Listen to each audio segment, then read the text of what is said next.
Professeur Yahya Michaud, salam alaikum. Alaykoum salam. Alors, on vous reçoit pour la première fois dans les studios d'Oumma, donc vous êtes bien entendu le bienvenu. C'est un plaisir d'être. Et, et je vais vous laisser vous présenter, tout simplement. Bon, pour faire bref, je suis professeur Yahya Michaud, depuis 6 ans professeur de pensée islamique et de relations islamo-chrétiennes au Hartford Seminary, dans l'État de Connecticut aux États-Unis, et aussi le co-éditeur du journal académique The Muslim World. Avant de passer aux États-Unis, en 2008, j'étais pendant 10 ans professeur à l'université d'Oxford au Royaume-Uni. Et avant 1998, j'étais professeur à l'université de Louvain en Belgique. Je suis d'origine belge, musulman depuis les années 75. Walhamdulillah ala hada. Très bien. Alors, on vous connaît beaucoup pour l'intérêt que vous portez sur un personnage très célèbre dans le monde musulman qui est Ibn Taymiyyah. Et vous avez beaucoup de travaux donc sur ce personnage-là. Donc, la première question que j'ai envie de vous poser, pourquoi autant d'intérêt? C'est venu presque par hasard. J'ai fait ma thèse de doctorat sur Avicenne, Ibn Sina, le philosophe, qui reste aussi un des penseurs sur lesquels je travaille. Et un jour, j'ai eu l'occasion de lire un texte d'Ibn Taymiyyah dans lequel j'ai vu qu'il disait exactement ce que j'avais essayé de démontrer dans ma thèse de doctorat. Il devait donc être bon. Depuis lors, j'ai découvert que ce en quoi je crois en tant que musulman, il explique beaucoup mieux que je ne saurais jamais le faire. Et c'était en quelle année? Ça a été dans les années 84, 85, quelque chose comme ça. D'accord. Et donc, si vous pouvez dire en même temps un petit mot sur vos travaux depuis? Mais depuis, j'ai continué à travailler sur Avicenne, j'ai publié différentes choses le concernant. J'ai eu la chance de trouver un texte de lui qui était perdu depuis le XIIe siècle, donc inutilisé, la Risala al-Wazira bi Sa'd al-Hamadani. Mais plus concrètement, je crois, j'ai aussi beaucoup plus travaillé sur Ibn Taymiyyah parce que il y a directement un intérêt pour les musulmans d'aujourd'hui à fréquenter sa pensée, d'autant plus que très souvent il est mal compris. J'ai vu aussi que vous aviez commencé une traduction des fatawas de Cheikh Ibn Taymiyyah.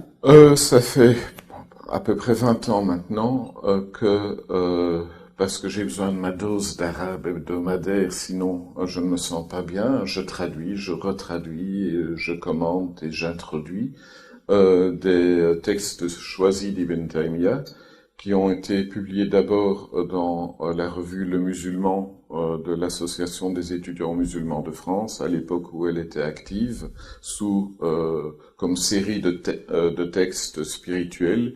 Puis, à la demande de frères de l'île Maurice, il y a eu une série de pages spirituelles d'Ibn Taymiyyah. Depuis que je suis aux États-Unis, j'ai commencé une nouvelle série de textes spirituels d'Ibn Taymiyyah que je mets directement sur Internet sans passer par le papier. Très bien.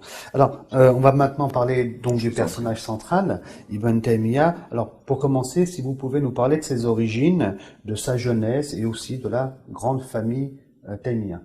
Il est né en 1263 de l'ère courante à Harran, dans le sud-est de la Turquie aujourd'hui, et il est mort en 1328, 728 de l'Hégire, à Damas, en détention dans la citadelle de Damas, après avoir vécu principalement en Syrie et de temps en temps en Égypte, où il a aussi été détenu.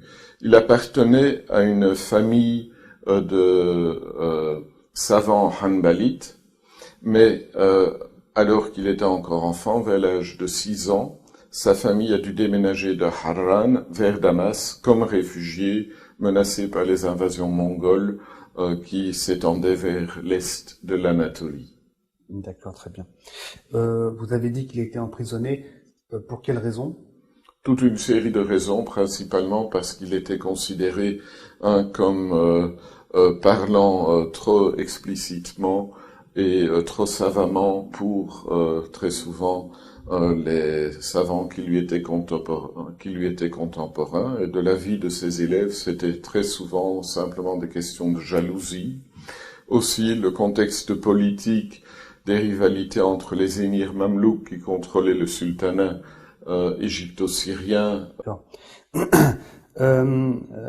Quels sont les penseurs qui ont le plus influencé Ibn Taymiyyah à son époque, parce que semble-t-il, ça reste un personnage, bien sûr. Oui, je crois qu'on n'a pas suffisamment de temps pour en dresser la liste, alors on va aller à l'essentiel. Le prophète, la paix sur lui. Ibn Taymiyyah réussit toujours à se débarrasser de ses adversaires lors de débats théologiques, parce qu'il est toujours capable de venir avec un hadith que ses interlocuteurs ont négligé. Donc il a une connaissance tout à fait exceptionnelle des différentes collections de hadiths. Il a commenté non seulement Avicenne, mais d'autres textes, Averroès a été commenté par lui. Il connaît très bien l'histoire de la pensée musulmane dans ses différentes disciplines, qu'il s'agisse de kalam, théologie, de philosophie ou de spiritualité. Et le commentaire qu'il a donné de l'épître la plus voltairienne d'Avicenne, la Risala al-Hawiya fi Amr al-Ma'ad, est un commentaire tout à fait étonnant.